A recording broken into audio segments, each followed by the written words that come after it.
तुम्हाला प्रत्येकाला सिद्ध करण्याची गरज नाही. शांत राहा आणि तुमच्या कामातून त्यांना दाखवून द्या.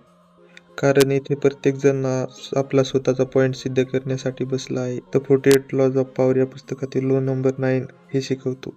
Win through your action, never through argument. Powerful लोक वाद घालत नाही, ते त्यांच्या कामातून दाखवून देतात.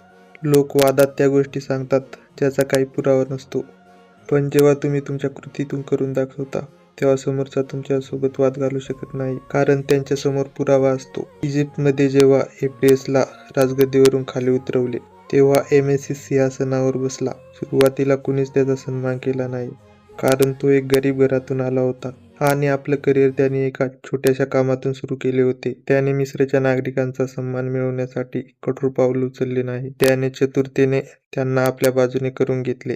त्याच्या खूप साऱ्या संपत्तींपैकी एक पाय धुण्यासाठी असलेले सोन्याचे पात्र, जे काही खास दिवसासाठी त्याचे पाहुणे आणि तो पाय धुवत असे.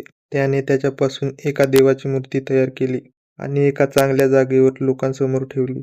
जेव्हा लोक त्या मूर्तीची पूजा करू लागले तेव्हा अमेसिसने सभा भरवली आणि सांगितले की ही मूर्ती कधी माझे पाय धुण्याचे पात्र होते. त्यात लोक आपली घाण धुवत असे.